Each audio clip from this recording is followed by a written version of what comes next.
Imagine sitting down each year with one of the greatest investors in history as he opens up about his philosophy, not with jargon or flashy predictions, but with wisdom, wit, and clarity.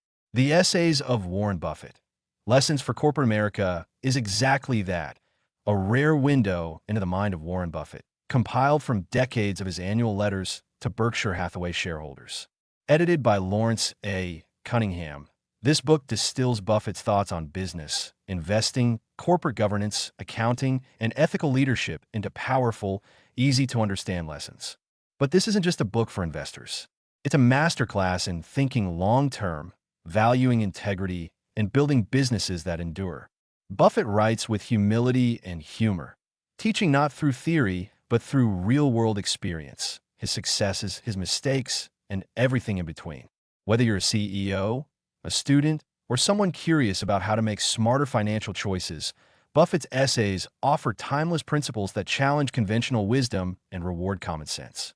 What makes this collection so unique is its coherence. Cunningham organizes the essays thematically, revealing the consistency and depth of Buffett's philosophy. This book is not about chasing trends.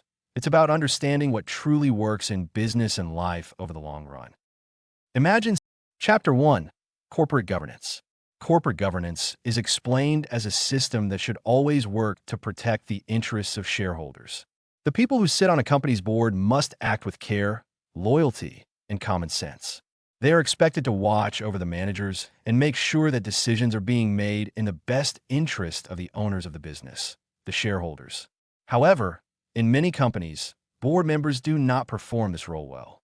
Often, they're chosen not for their independence or ability to challenge management, but because they are friendly or agreeable to the CEO. This leads to situations where the board simply agrees with everything the management wants, instead of thinking carefully and making independent decisions. The real power in corporate governance lies in making sure that those who manage a company act as stewards for the owners. A director should ask, if I were a shareholder who owns a small part of this company, would I approve of this decision? Many do not. In some cases, directors fail to speak up even when the CEO makes poor decisions. That happens especially when directors feel more loyal to the CEO than to the shareholders. To fix this, it's important to select directors who are truly independent, who are willing to challenge management, and who care about doing what's right for the people who actually own the company. One way to improve board behavior is to make sure that directors have real financial stakes in the company. If directors own a large number of shares themselves, they are more likely to act in the interest of shareholders. When someone has their own money at risk, they tend to be more careful and focused. At the same time, stock ownership should not come in the form of stock options or short-term bonuses, which can create a conflict of interest. Instead, directors should be long-term investors in the company. This gives them the right motivation to protect and grow the value of the business. Another issue is the way management communicates with shareholders. In too many cases, communication is designed to make the company look good rather than provide honest and complete information. This creates a problem. Shareholders are then unable to make informed decisions because they are not getting the full picture. A company must be open and clear in its reporting. Even when results are bad, managers and directors must tell the truth. This kind of honesty builds trust and allows shareholders to judge whether the company is being run properly. Companies must also be careful when buying back their own shares. This can be a good move if the shares are undervalued, but it can be a mistake if they are overpriced. When shares are repurchased at too high a price, it hurts the remaining shareholders. Boards must make sure such decisions are made wisely and not just to boost short-term stock prices or make the earnings per share look better. Shareholder meetings should be more than just formal events. They should be used as a real opportunity for owners to ask questions and understand how the business is being run. It is important that the shareholders feel like true partners in the company. This means treating them with respect, listening to their concerns, and sharing information honestly and clearly. Good governance happens when the people in charge act with honesty, independence, and a clear understanding of their responsibilities. Directors should always remember that they work for the shareholders, not the management. If they forget that, they may fail in their duty to protect the owners of the business. That failure can be costly, not just in money, but in the trust that is lost when companies are not run well. The real goal of corporate governance is to make sure that companies are managed with fairness, transparency, and responsibility to those who have invested their savings in them. Chapter 2: Corporate Finance and Investing. In the world of business and investing, understanding how companies use their money is very important. One of the most important ideas is how businesses raise money and where they spend it. Companies can get money in two main ways: through debt or by selling ownership. Debt means borrowing money that must be paid back with interest. Selling ownership means giving shares of the business to others in exchange for money. But raising money is not always a good thing. It depends on how wisely the money is used. Spending money on projects that give poor returns will harm the business, even if the money was raised at a low cost. When a company has extra money, it has to decide what to do with it. There are four main choices. The first is to reinvest the money back into the company. The second is to buy other companies. The third is to repurchase its own shares. The fourth is to give dividends to the shareholders. The right choice depends on what brings the most value to the shareholders. It is not about growing bigger just for the sake of it. It's about making the right decision that increases the value of the company in the long run. Reinvesting in the same business is a smart move only when the business can use that money to earn good returns. If the company already runs efficiently and does not need more investment, then reinvesting may not be useful. The company should not invest more money into a business that has no chance of giving strong results. That is just wasting money and lowering future value. Buying other businesses should also be done carefully. Many companies buy others without thinking enough about the cost. They pay too much, hoping for big results, but they often end up with poor outcomes. It is better to buy a good business at a fair price than to buy an average business at a cheap price. The people running the company should not try to grow just for the sake of it. They must only buy another company if it clearly improves the long-term value. Sometimes a company's own shares are selling at a low price. In that case, it may be better to use the extra money to buy back those shares. This is a smart move only when the shares are trading below their actual worth.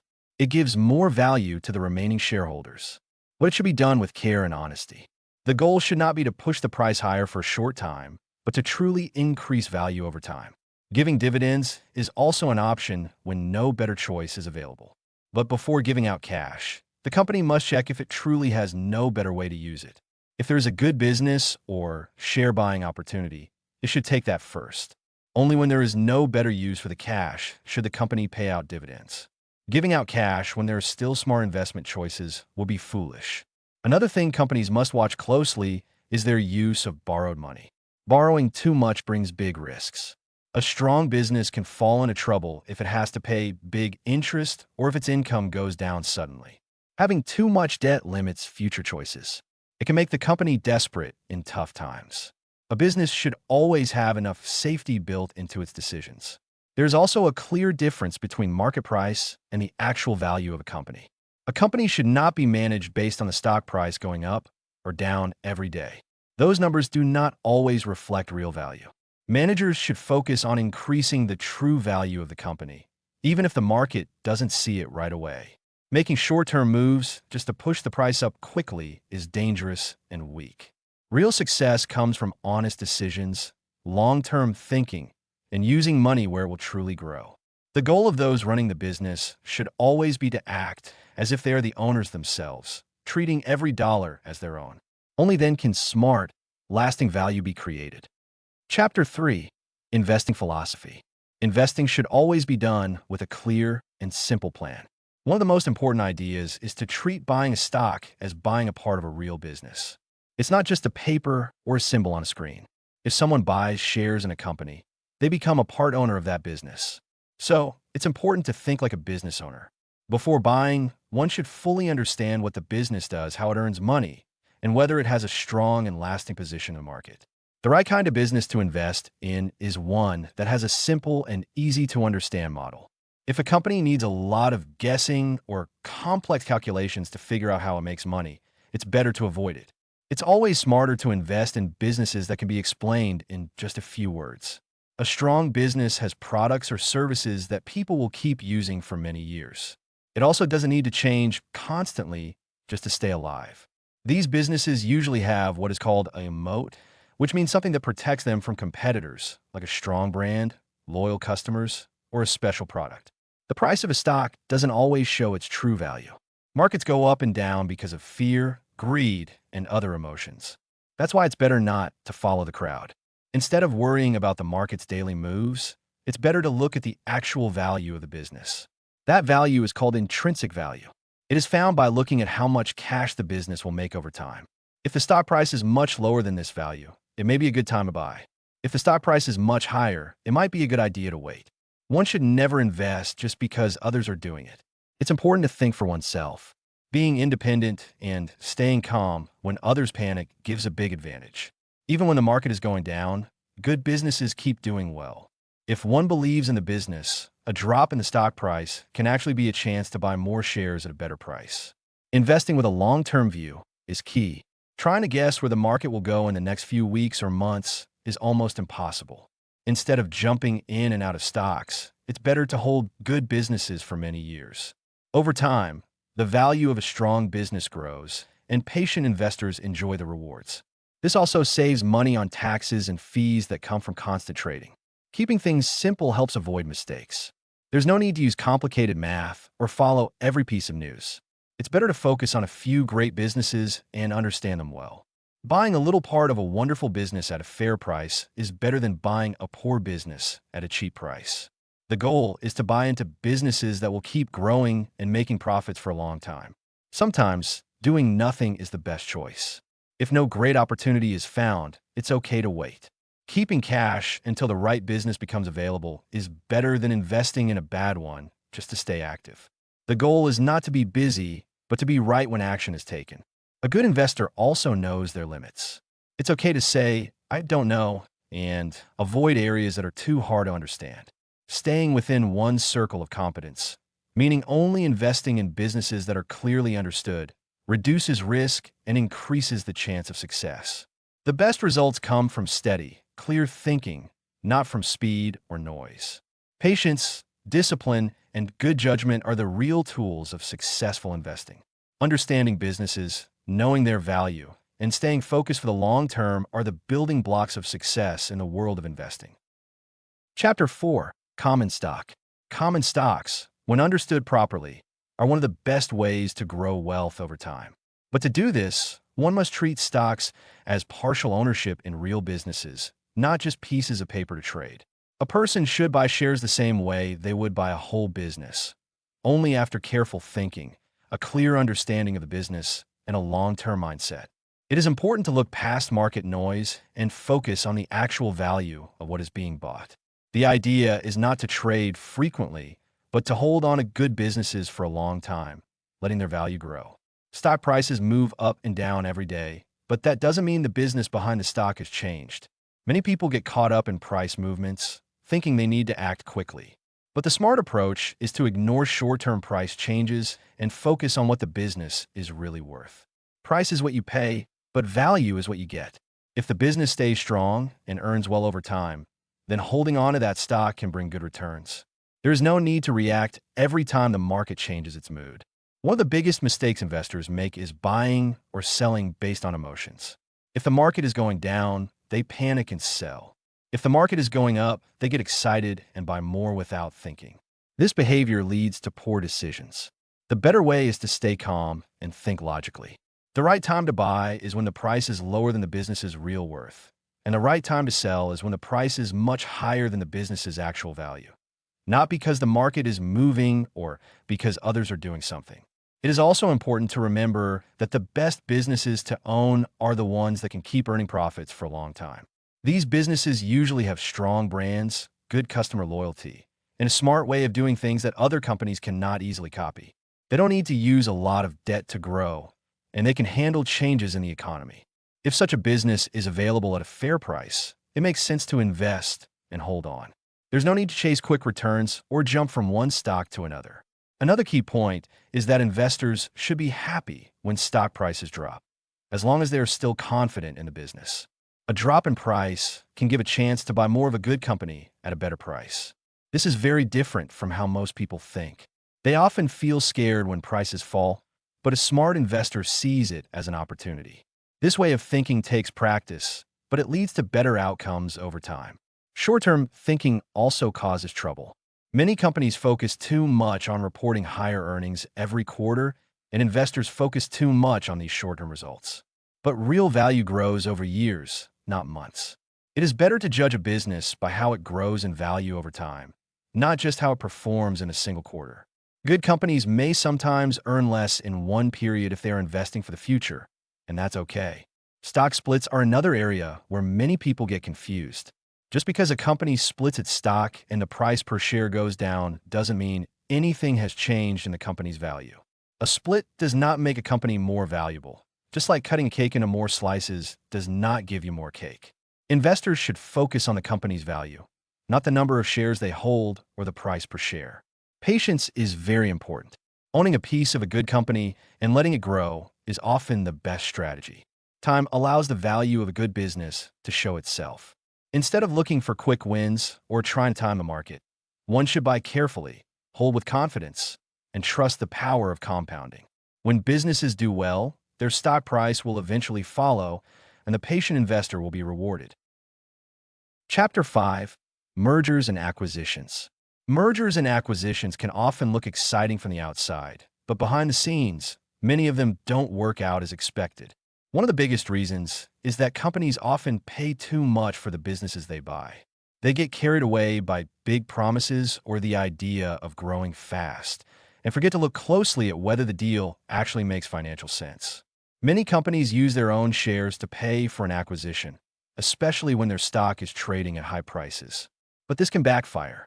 If the company's own stock is overvalued and they use it to buy a fairly priced or even undervalued business, they're actually losing value for their own shareholders. In many cases, mergers and acquisitions are driven by the desire to grow fast or to show higher earnings, not by a solid plan to increase the value of the business. When companies combine just to get bigger, without a clear plan or true business logic, the results are often disappointing.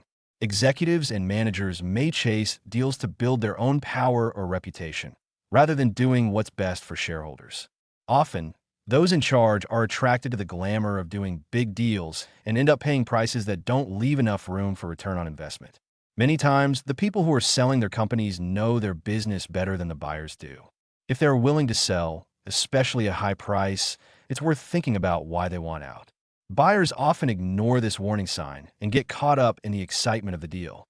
Another problem comes when companies buying others try to make the deal look good on paper.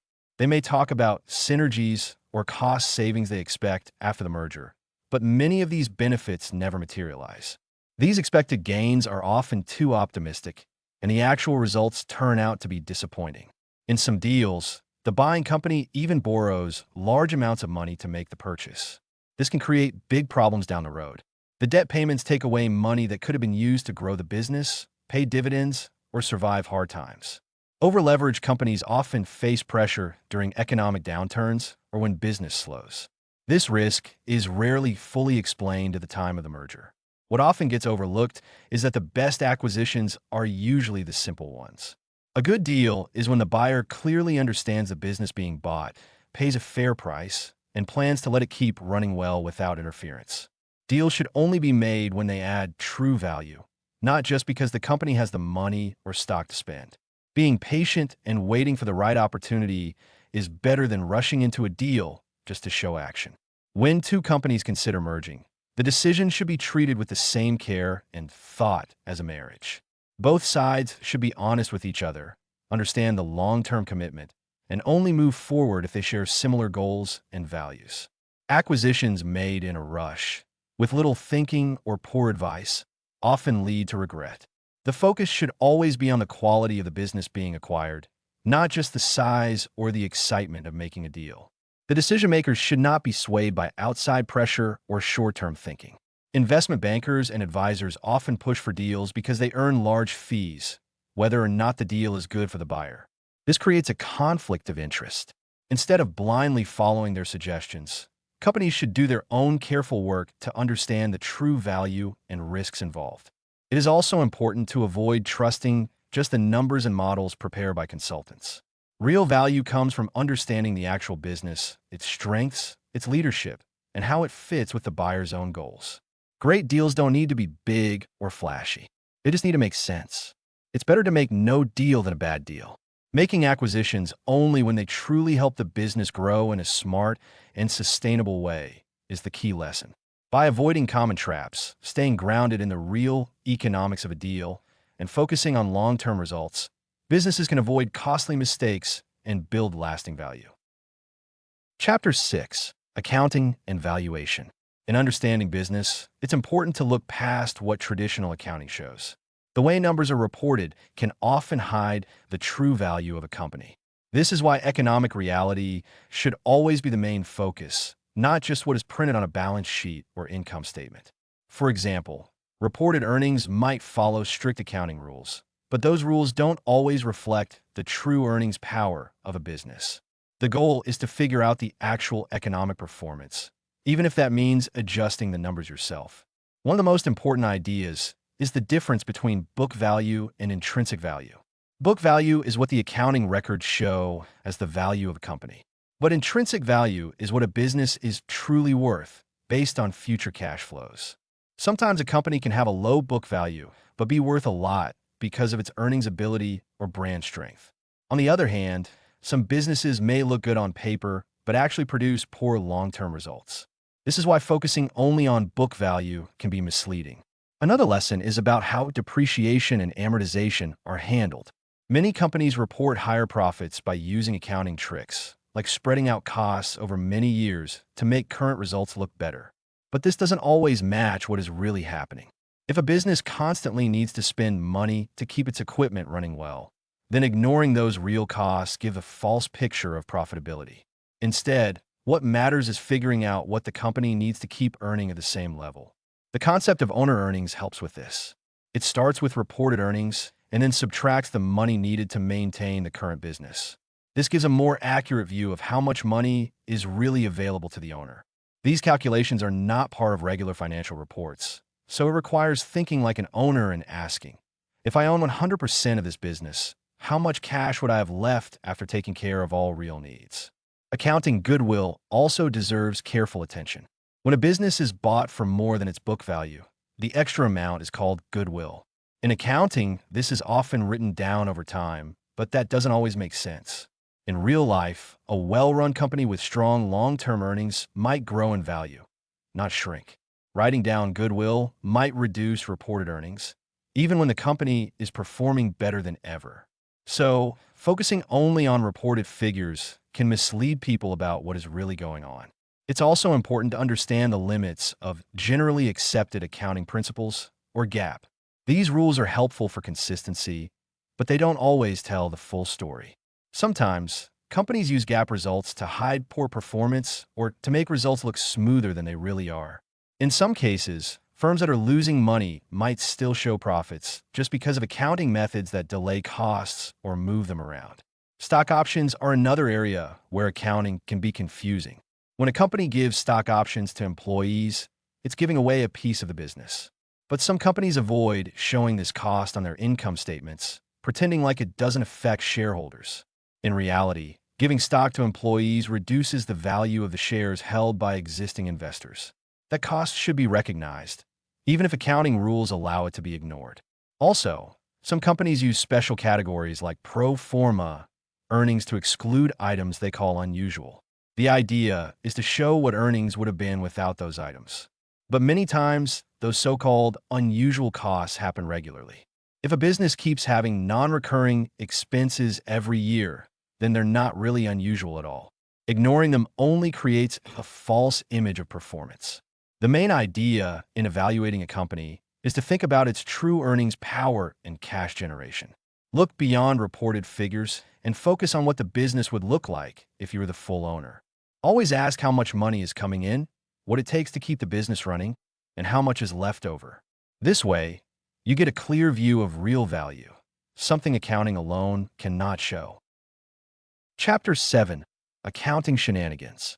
Companies often use accounting methods to manipulate their financial statements, making their performance look better than it truly is. This practice can mislead investors, making it crucial to know how to spot these tricks. The key lesson is that financial statements can be twisted in several ways to hide the real picture of a company's health. It's essential to be cautious when reviewing financials and focus on what the numbers are really saying beyond just the surface. One common tactic is the overstatement of revenues. Some businesses recognize income too early, before the product or service is actually delivered. This practice inflates earnings and makes the company seem more successful than it really is. By reporting sales that haven't been fully completed, the company can artificially boost its profits in the short term. This approach often leads to problems later on, as the company might struggle to meet the future expectations set by these inflated numbers.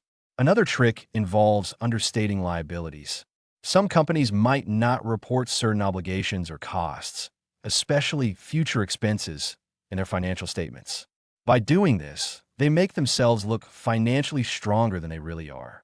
This could include not accounting for potential lawsuits, environmental cleanups, or pension liabilities.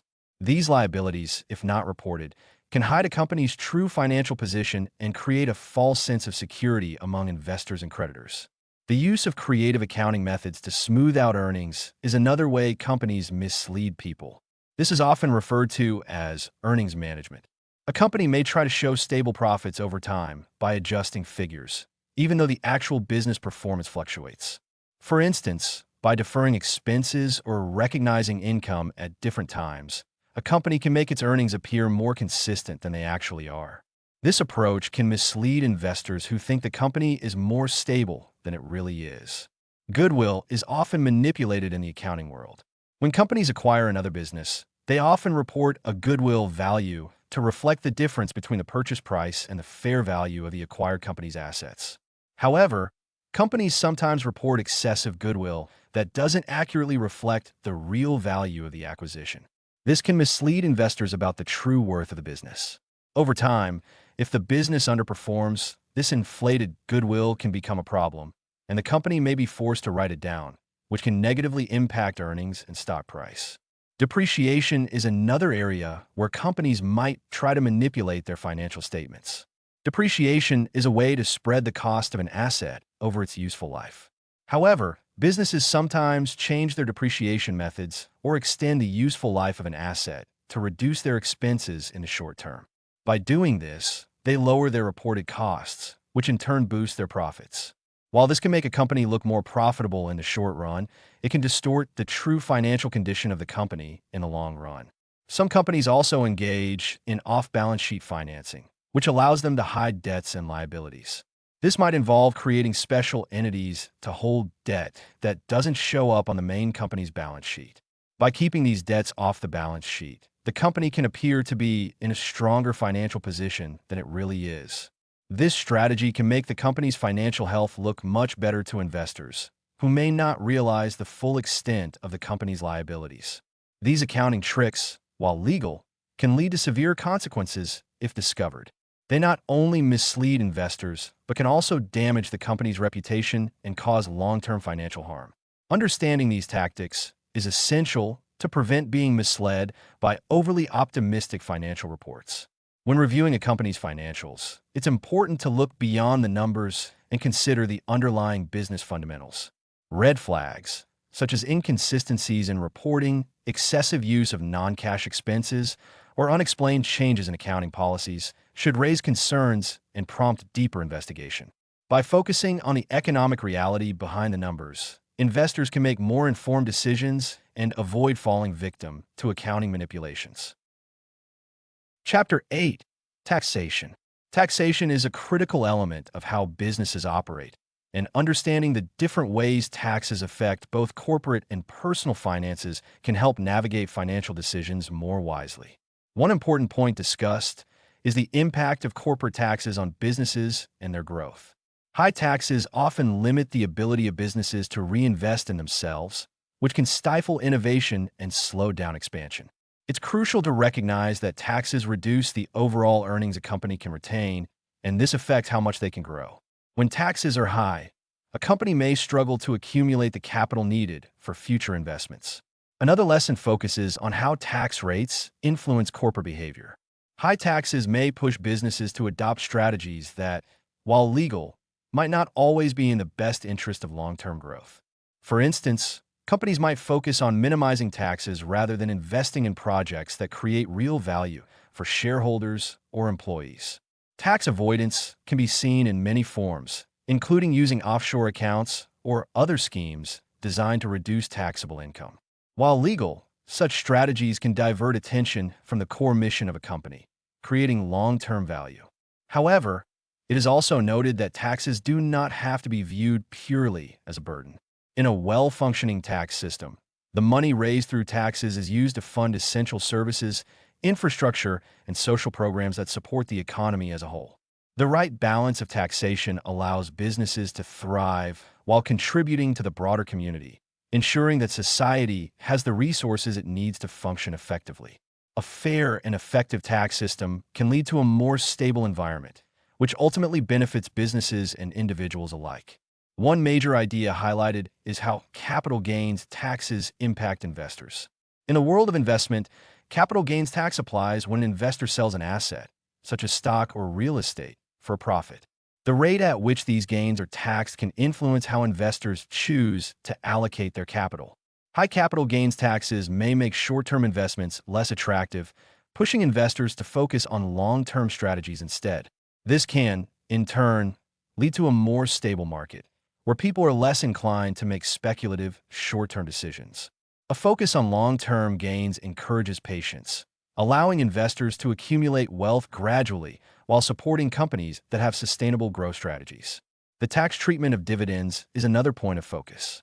Dividends are the payments made by companies to their shareholders from profits.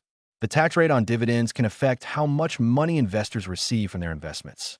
If dividend taxes are high, companies may be less likely to issue them, instead choosing to reinvest their profits into the business.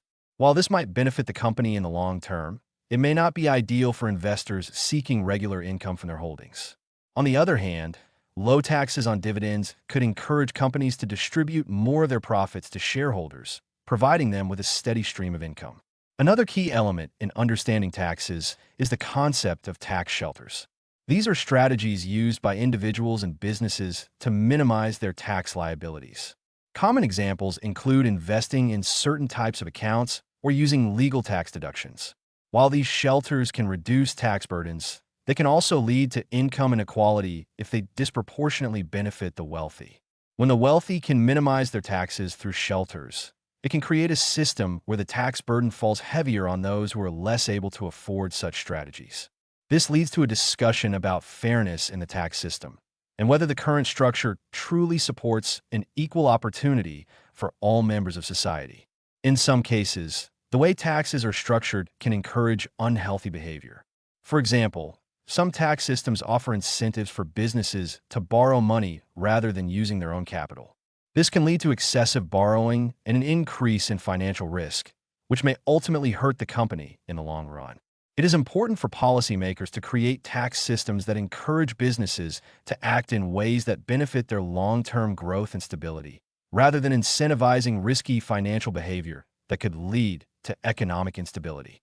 Ultimately, the role of taxes is to fund government services and infrastructure that support the economy. For businesses, understanding the implications of taxation is essential for making strategic financial decisions. By considering the impact of tax rates on growth, investment, and behavior, businesses can better navigate the complex financial landscape. Chapter 9. Berkshire Hathaway's Management Principles. Berkshire Hathaway operates under a unique management structure that is centered around trust, responsibility, and a focus on long-term success. The approach to managing the company is built on a foundation of decentralization, where the responsibility for day-to-day operations is placed in the hands of managers who know their businesses best. Each of the managers runs their own part of the company as if they were the owner, without interference from the central leadership.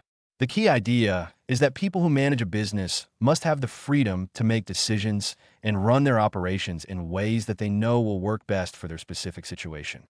This approach eliminates the need for complex layers of bureaucracy or micromanagement, which can stifle creativity and hinder growth. By maintaining this level of autonomy, the company fosters an environment where managers can focus on building strong, successful businesses without being bogged down by unnecessary oversight. The leadership at Berkshire Hathaway believes that hiring capable and trustworthy managers is crucial to the company's success. Once managers are chosen, they're given the freedom to run their businesses independently, but they are also held accountable for their performance. The company operates under the assumption that its managers should act like owners of their businesses. This creates a sense of responsibility and dedication to the long-term health of the company. The goal is to build a company culture where managers act as though they are personally invested in the success of the business, rather than simply doing their jobs for a paycheck. One of the core beliefs is that managers should be treated with respect and trust. Trusting managers to do their jobs without constant oversight is seen as essential to fostering an environment where people feel valued and are more likely to contribute positively to the company's growth. The company's leadership believes in keeping corporate bureaucracy to a minimum. This means that decisions about how to run individual businesses are left to the people who know them best, allowing for quicker, more effective decision-making. The managers are not burdened with unnecessary procedures or approvals, which allows them to focus on making their businesses thrive. Communication is another important aspect of the company's management philosophy. The leadership encourages open and honest communication between managers and the central leadership of the company. This communication is not just for reporting on problems, but is seen as a way for managers to share ideas and get advice when needed. The company fosters an atmosphere where managers feel comfortable reaching out for help or sharing concerns, but at the same time, they're expected to be self-reliant and not seek constant approval for decisions. The relationship between central leadership and managers is based on mutual respect, with the central team providing support when needed, but never interfering unnecessarily in the operation of individual businesses. The company also places a high value on integrity. Managers are expected to act in a way that is ethical and transparent. There is a strong emphasis on doing the right thing, even when it might not be the most financially rewarding option in the short term. This focus on doing what is right is seen as essential for building long-term trust with both customers and shareholders. The leadership believes that ethical behavior leads to sustainable success and that acting with integrity will ultimately benefit the business in the long run. Finally, the management philosophy of the company includes a deep commitment to building a long-term, sustainable business. Managers are encouraged to think beyond short-term profits and focus on creating value over the long haul. The company's leadership believes that businesses should be run with a vision for the future, and that decisions should be made with an eye on long-term success rather than immediate gain. This focus on sustainability is what sets Berkshire Hathaway apart from many other companies, where short-term financial performance often drives decision-making. By creating a structure that values independence, trust, communication, integrity, and long-term thinking, the company has managed to build a highly successful and sustainable business model that allows each part of the business to thrive while staying aligned with the overall goals of the organization. Chapter 10. Berkshire's Acquisition Criteria. The way to choose companies for buying is based on clear, simple rules. The business should be easy to understand. It should not be full of complex ideas or too many moving parts. The products or services must be simple and familiar. It must be a business that has been around for a while and has shown steady earnings. One-time profits or sudden jumps in income are not enough. The business must have a solid and proven track record of making money year after year, no matter the condition of the market or the economy. The company should also show a high return on equity. This means it uses its money wisely and doesn't waste resources. A strong return shows that the business has a smart structure and doesn't need to borrow a lot of money to make a profit. Debt is taken very seriously. Businesses with large debts are avoided, even if they seem profitable. A business must be able to stand on its own without help from loans or financial tricks. Steady profit made through smart operations is what really matters. The people who run the company must be honest and able. It is important that the current managers are trustworthy and have a clear understanding of how to keep the business running smoothly. They should not be looking for quick wins or making decisions that only look good in the short term. The focus should always be on the long run. If these managers are ready to stay and continue working after the company is bought, that is even better. The idea is not to replace good managers, but to keep them and support their work. When looking at a company, the price must make sense. A great business at a high price is not a good deal. The numbers must match. The price must allow for long-term profits without taking on too much risk. Paying too much, even for a great business, is not acceptable. Every deal must be built on real numbers and fair expectations. The decision is never rushed, and feelings are never allowed to get in the way. A purchase is only made when everything adds up logically. The business should be one that produces cash regularly. It should not tie up money in large inventories or need big capital investments year after year. Cash flow is a key factor. A business that turns its income into cash quickly and easily is always preferred. This cash can then be used to make other investments or support the growth of the parent company. The company should also have a strong position in its market. It should be a leader or at least have a clear edge over competitors. It should not be easily replaced or pushed aside by new companies. If the business can keep its place for many years ahead, it becomes more valuable. A good reputation, loyal customers, and a dependable brand name all help in this area.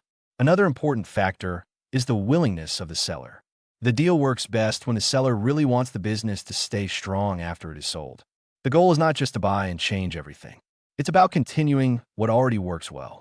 If the seller cares about the business and wants it to grow under new ownership, that is a good sign. Forced or desperate sales are avoided. No public auctions are joined. Deals are made directly, quietly, and with mutual respect. Bidding wars raise prices and lead to poor decisions. A quiet and fair agreement is always better. Every purchase is made with the idea of keeping the company as part of the group forever. This long-term view ensures that only the best decisions are made. Every step in choosing a company is careful, thoughtful, and based on facts. There are no shortcuts, no guesses, and no chasing trends. A business must be proven, simple, honest, and fairly priced. Only then is it welcomed into the group with the goal of lasting success far into the future. Chapter 11. Alternatives to GAAP.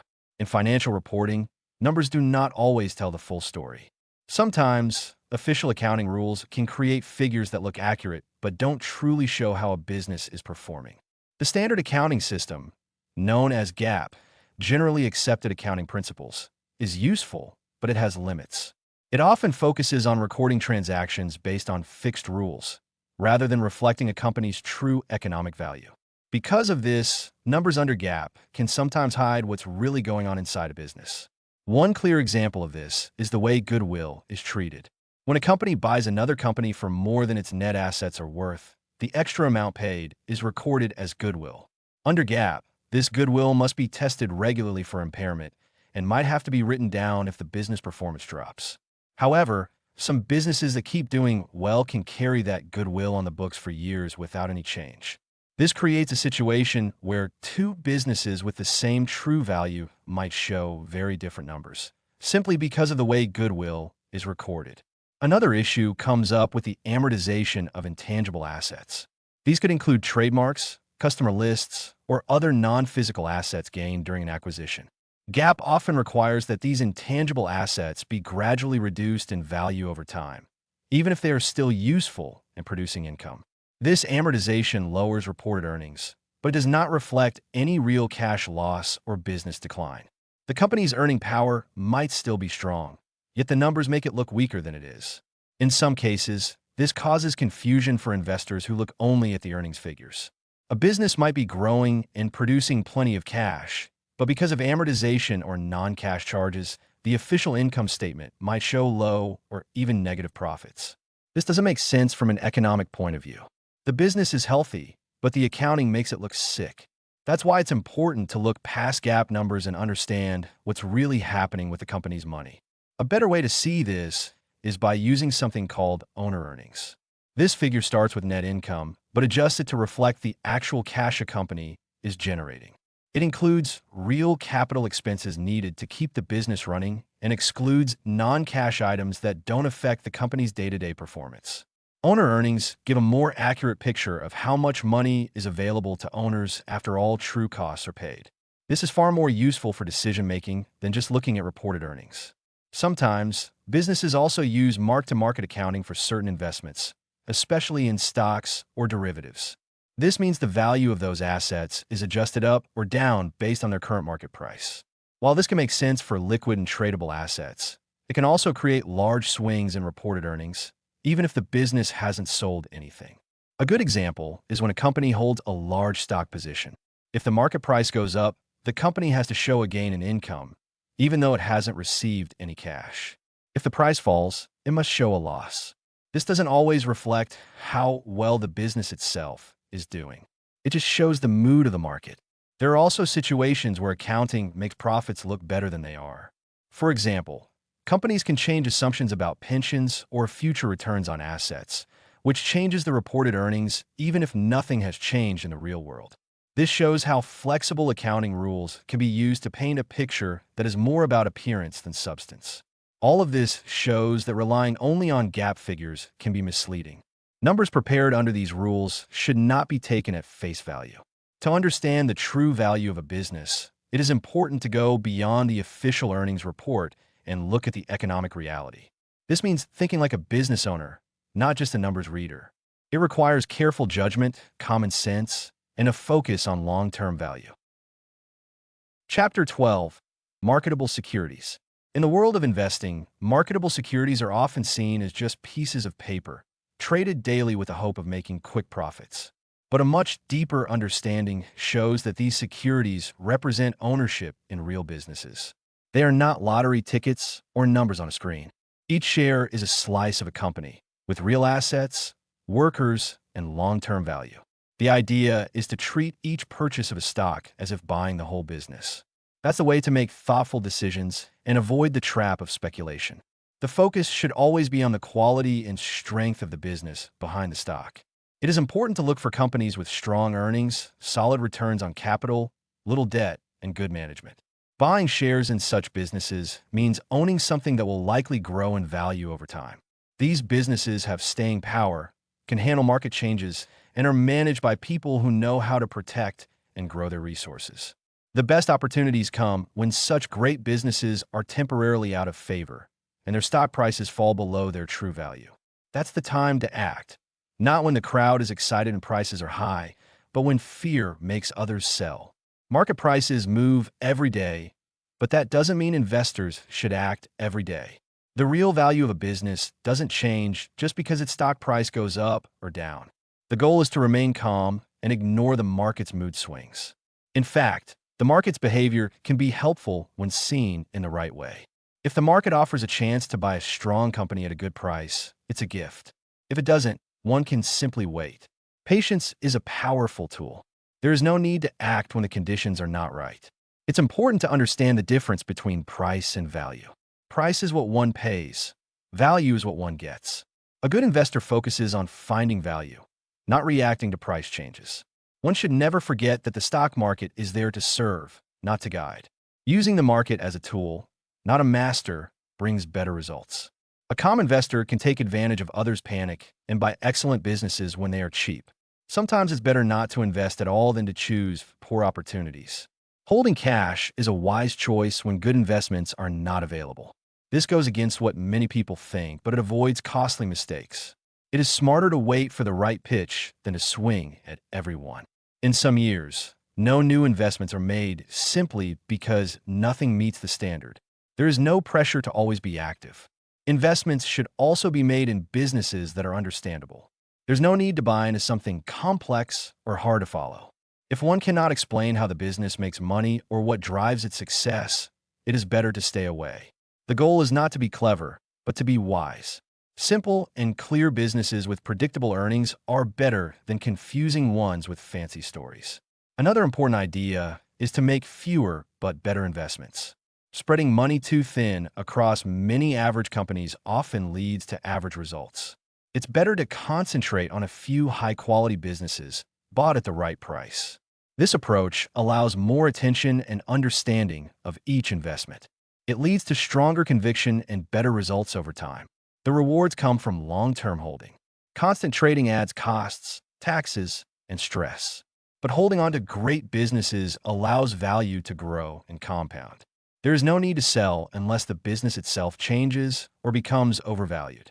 The goal is not to guess short-term moves, but to enjoy long-term gains. Treating marketable securities as long-term business interests, focusing on value over price, buying only when the deal is good, and staying patient when nothing looks right. These are the keys to lasting success in investing. Understanding this approach turns marketable securities from risky bets into powerful wealth-building tools.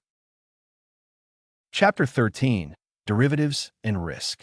Derivatives are financial contracts whose value comes from something else, like stocks, bonds, currencies, or interest rates.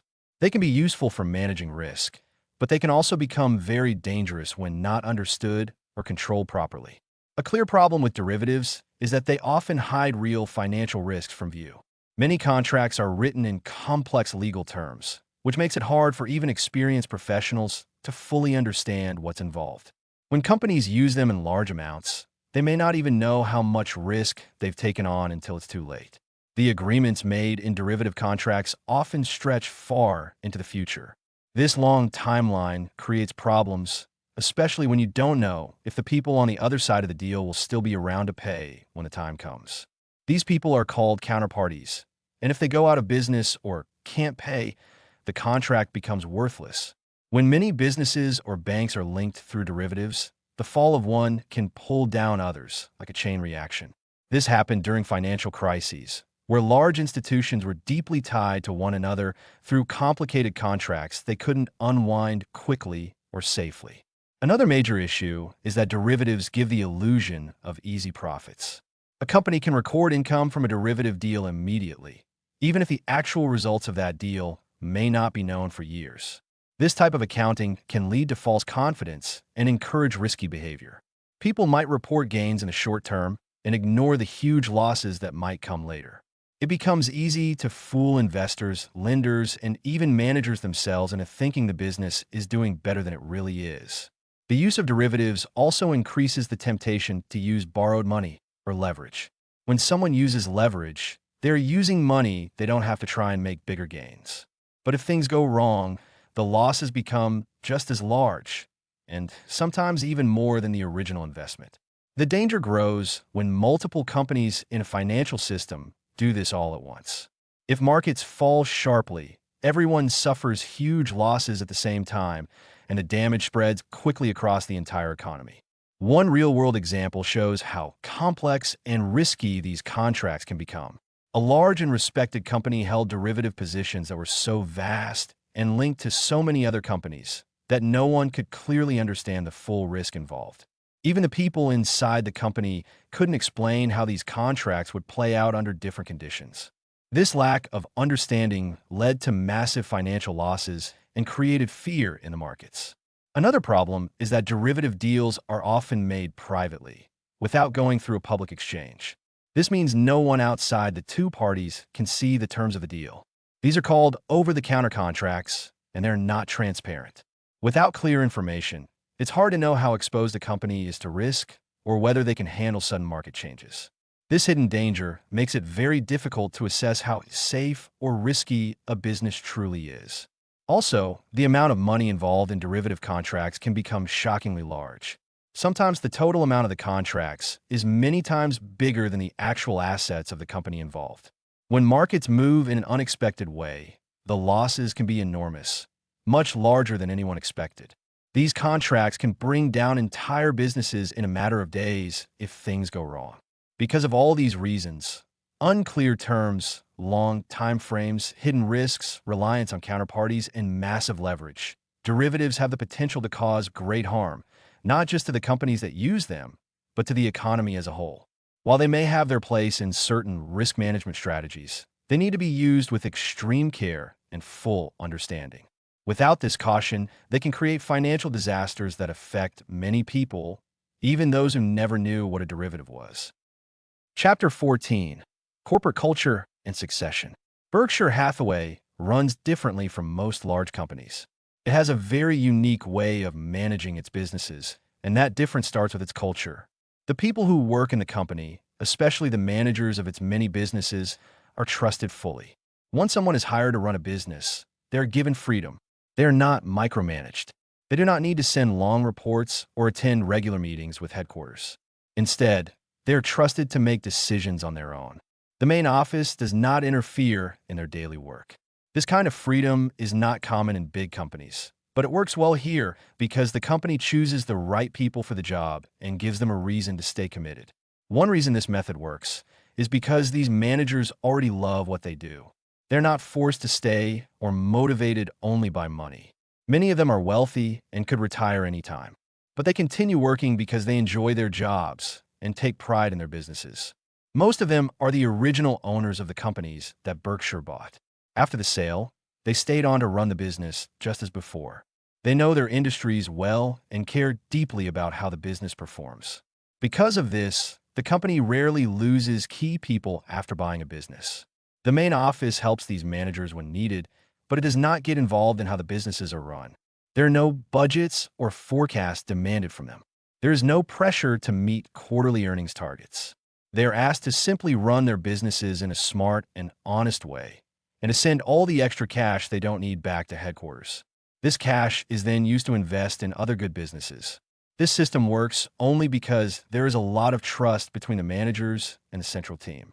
When it comes to picking new leaders for the company, the decision is made carefully and long in advance. The company does not wait for someone to leave before looking for a replacement. A plan is always ready. The job of the top person is not just to make profits, but to make sure the company's special way of working continues. The culture that has been built over decades must be kept safe and strong.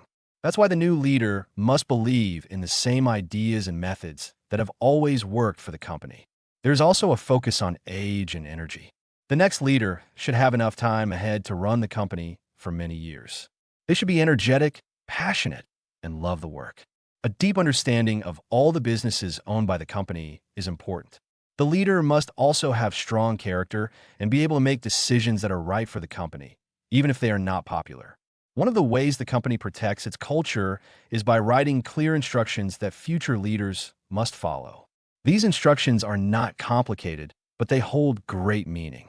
They tell future leaders to always do what is right for the company's long-term success. If there is ever a question about what to do, they are told to act in a way that will make shareholders proud, even if the actions are never made public.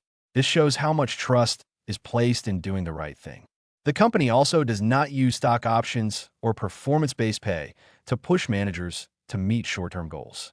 Instead, it relies on people who are already motivated by pride in their work. This saves the company from the problems that come when people chase quick wins for bonuses rather than thinking about the future. Because of this, decisions are made with care and money is spent wisely. This approach has helped the company stay strong, even as it grows bigger. The culture has not changed. The people running the businesses feel like owners, even if they are not. They care about the results. And when the time comes to pick new leaders, they are chosen from within the company. People who already understand and respect the way things work. This method keeps the company steady, focused, and successful over time. Chapter 15. Shareholder Communication. In communicating with shareholders, it is important to treat them like true partners in the business. The company should speak to shareholders in the same way it would speak to a family member who has invested their savings in the business. Communication should be honest, clear, and written in a way that is easy to understand. Companies should not use complicated language or accounting tricks to make things look better than they really are. When things go wrong, the company should say so plainly, explain what happened, and what will be done to fix it. Trust is built when shareholders know they are being told the full truth, both the good and the bad. Every business will have good years and bad years, and it's important to talk about both. Many companies only highlight the good news and try to hide the bad, but doing that breaks trust with shareholders. When a company is open about its mistakes or challenges, shareholders are more likely to stay loyal and have confidence in the long run. Hiding the truth might help in the short term, but it damages the relationship over time. One of the best ways to explain a company's performance is by comparing it to a simple benchmark. For example, showing how the business has done compared to a basic stock index over many years can help shareholders understand the real progress. This kind of comparison helps people see if the company is creating value or just keeping up with the general market. The numbers should be presented in a clear and straightforward way, not hidden in fine print or surrounded by confusing explanations. It is also important to focus on the long-term performance rather than quarterly results. Many companies put too much pressure on short-term earnings, which leads to bad decisions like cutting useful, spending, or rushing deals just to meet numbers. A better way is to explain the real progress being made over several years. This helps shareholders think like long-term owners, not traders who are only interested in the next few months. Financial reports should be written in plain language. Shareholders should not need to be financial experts to understand what is happening with their investment. The goal is to make the numbers and explanations simple enough so anyone with average knowledge can follow. If something is complicated, the company should work harder to explain it clearly, not hide behind jargon. Companies should also avoid trying to dress up numbers or use tricks to make the results look better. This includes things like using adjusted earnings that leave out important costs or gains. Shareholders deserve the real numbers, not a cleaned-up version. If a company chooses to present additional figures, it should also clearly show the actual financial results and explain the difference in a fair way. Another lesson is about consistency. Reports and letters to shareholders should follow a regular pattern so that people can easily compare them from year to year. Changing the way things are reported just to show better results is misleading. Instead, keeping the same style and format makes it easier for shareholders to judge progress honestly. Consistency builds confidence and helps avoid confusion. When a company buys or sells parts of its business, it should explain the reasons clearly. Shareholders should understand why a deal was made and what the expected benefits are. These decisions should not be hidden or filled with vague promises. A clear explanation helps shareholders decide if the business is being run well and if their money is being used wisely. Lastly, shareholder meetings should be meaningful events, not just formal gatherings. They should give people a chance to ask real questions and hear detailed answers. When managers take time to explain things carefully, listen to concerns, and provide honest insights, shareholders feel respected and informed. These meetings are not just legal steps, but opportunities to strengthen the connection between the company and its owners. Good communication is not just about words. It is about showing that the people running the business respect those who have trusted them with their money. Speaking honestly, simply, and regularly is the key to building that trust. Chapter 16. Conclusion. The Buffett Partnership Model. The central idea behind the Buffett Partnership Model is that investors and companies should be in a mutually beneficial relationship where both sides are aligned toward long-term success. The model starts by recognizing that a partnership is built on trust and clear communication. When an individual or company invests, they're not just looking for short-term gains, but are committing to a long-term journey with shared goals. A business should see its shareholders not as distant owners, but as partners who are equally interested in the growth and well-being of the company. An essential principle of this model is that managers should act with the same mindset as the company's owners. Instead of thinking about short-term profits or quarterly results, they should focus on building lasting value that will benefit both the company and its investors. When managers think like owners, they are more likely to make decisions that are in the company's best interests, even if those decisions may not bring immediate rewards. In this partnership model, the company's leaders are expected to think about the long-term implications of their choices, just as an investor would. The model also places a heavy emphasis on transparency and honesty. Communication between the company and its shareholders should be clear, truthful, and straightforward. When a company faces challenges or setbacks, it is important to be open about them with shareholders rather than trying to hide them behind complex reports or optimistic language. This level of transparency builds trust and keeps shareholders engaged, even when the company faces difficulties. Honesty in business decisions and reporting is key to maintaining a positive and productive relationship with investors. One of the most important aspects of this model is the idea that the interests of shareholders and managers should be aligned. This can be achieved by ensuring that managers own a significant portion of the company's stock. When managers are also shareholders, they're more likely to make decisions that will increase the company's long-term value because they're directly impacted by the company's performance. This alignment of interests ensures that managers are not only working for a paycheck, but are also motivated by the success of the company itself. Additionally, the model stresses the importance of being selective about which opportunities are pursued. Not every business venture or investment is worth taking on. The focus should always be on acquiring companies or entering investments that will add long-term value, rather than those that provide quick financial returns. If the right opportunities are chosen, growth will follow naturally, and both the company and its shareholders will benefit. By remaining selective and not getting distracted by every new opportunity, the business can stay focused on its core objectives and its long-term vision.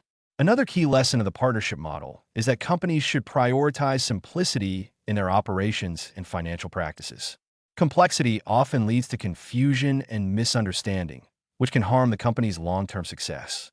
Keeping things simple, whether it's in financial reporting, business strategies, or investment decisions, helps to create a clear and understandable path to success. When a company has a clear and simple approach, it becomes easier for shareholders to understand and engage with the company's strategy. The model also encourages fostering a culture of long-term thinking, where both managers and investors focus on building lasting value rather than chasing short-term results. This culture encourages patience and discipline, both of which are essential for sustainable growth. Companies that emphasize long-term goals and reject the pressure to deliver quick profits are more likely to achieve lasting success and create value for their shareholders over time. Managers should be empowered to take the time needed to develop ideas, refine strategies, and build companies that stand the test of time. Finally, the model advocates for a strong sense of ethical responsibility. A successful partnership between managers and shareholders is based on mutual respect, shared values, and a commitment to doing the right thing. This ethical approach ensures that decisions are made with integrity, which in turn reinforces the trust and loyalty of shareholders. When business decisions are grounded in ethical considerations, the company builds a reputation for honesty and fairness, further strengthening its relationship with investors and the public.